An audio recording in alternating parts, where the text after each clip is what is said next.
Episode 34, Superhero Academy, James Taylor. It is Memorial Day, and so therefore I'm releasing this on Tuesday because I know everybody's with family, friends, or whatever, or doing whatever it is that you do on these holidays in these times. So we're here with episode 34. And today we are talking about why it is that you should just do what you want. Because believe it or not, that's the hardest thing to do in life, is exactly what it is that you want to do. And there's reasons for it. I personally believe, and I'll go into some statistics why we are educated to have such a time fighting against ourselves, really, which is why we end up fighting with other people, because the world is just a projection of what's going on inside. So there are certain things that we have been taught that make us go against our very own nature. And one of the things is that time is linear. Time is not linear. Time is cyclical, as you can see on this graph here that I'm presenting. But there's cause and effect. There's a trade with everything that we do in life. Any decision that you make is a trade for something, and usually it's for something that you can't see, which is why most of the trades that we make are for physical things that we can see. We want proof that what we are choosing to do will give us a certain outcome, which is why we don't go out of our way to do what we want, because it's hard to visualize the outcome. Which is why if you think about it, most of us cycle in and out of the same things on a daily basis, thinking that we have more time in the future. And we wouldn't do this if we knew that time is just now, right? Like, one, you don't know what can happen to you. You never know about the heart attacks, the strokes, the things that can happen in the body that can take you out. The not waking up after a night of sleep, all those things can happen. But when you understand that everything is just cause and effect, you can take good and evil. And most people like to throw out crazy statistics like the crazy lone gunman, or your car blowing up, or just things that don't happen daily that would cause you to not do whatever. So this cause and effect thing of why you should do what you want is just because there is an effect for every causation. So every choice that you make has an effect. Whether you see it now is irrelevant to what happens in the future. So when people talk about cancer or heart disease or heart attacks and strokes, they don't understand the time that has gone by with the things that would cause those things to happen in our body. Whether it happens now or in the future, 20 years from now, it's still a buildup, cause and effect from, like, it takes a tree, for instance, how many ever years to grow huge and actually produce fruit. And we know that when we plant the seed. So it's the same whenever we choose to do these things that we do. So with that being said, we choose based on what we learn, what we are taught in school and by our parents, and therefore society, to do various things. Whether it's going to school in the first place, which we all know never makes anybody money, but we still, like, people in society are still sending kids to school. So I was homeschooled. I never had that you must do as everyone else does implanted in me the way that most people have. In our education system, being ranked with reading, math, and science, the total ranking is 36 out of 79 countries. So we're actually not that smart. This is why I believe the billionaires that we have in this country, I think, do we have more than anybody else? I'll have to look that up.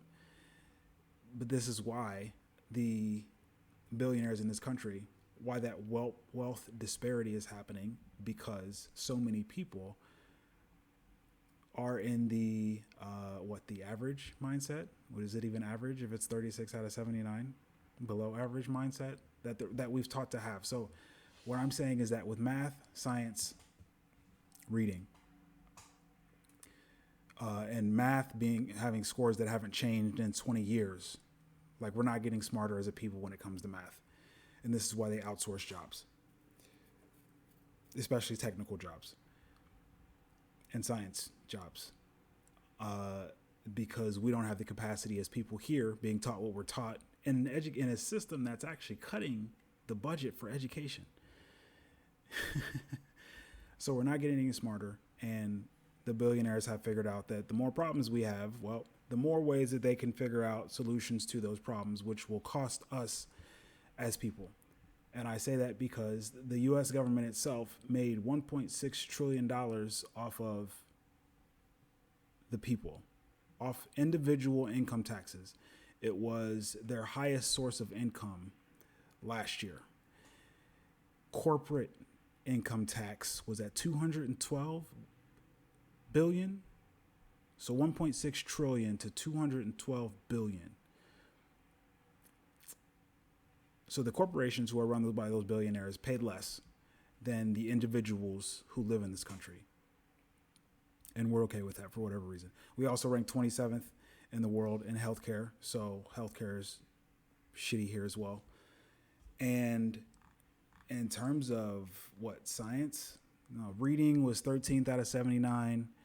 And our ranking in science went up to like 16th, 14th or 16th.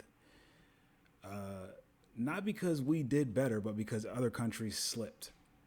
And some people who you may know who have made millions and billions after quitting school, obviously Bill Gates is one of them, Ralph Lauren, Steve Madden, fashion, Steve Jobs, Apple, Sean Puffy Combs, music and entertainment, Mark Zuckerberg, Facebook, Rachel Ray, consider her a chef, Coco Chanel, fashion, Simon Cowell, we all know who he is, James Cameron, movie director, Steve Wozniak, also Apple, Richard Branson with his Virgin Enterprises, billionaire, Larry Ellison, Oracle, software development, Wolfgang Puck, chef, and Ted Turner, whose story I just found out. So Ted's dad, Ted actually got kicked out of Brown University, and his dad was the owner of, what was it, Turner Advertising Agency? He got kicked out of Brown, and his dad gave him a job as at Turner Advertising in Macon, Georgia. So Ted's dad died in 1963, and Ted became the CEO of what was Turner Advertising, which he rebranded to Turner Broadcasting, which we all know as CNN. So the CEO of CNN, the opposing news network of Fox, is run by a guy who didn't graduate from university. But most of us are still supposed to go to school for whatever reason. After mentioning all those people, school is not a prerequisite to living a good life. It's not a prerequisite to making good money. And it's not a prerequisite to anything except being exceptionally underpaid, less than average, and more often than not being in debt. We aren't taught how to be financially savvy, how to lead in the workplace, how to set goals and achieve them, how to think outside of the box, how to solve any legitimate problems that people have today. And most of us go to work for all those people that I mentioned earlier, or somehow or some way give those people our money.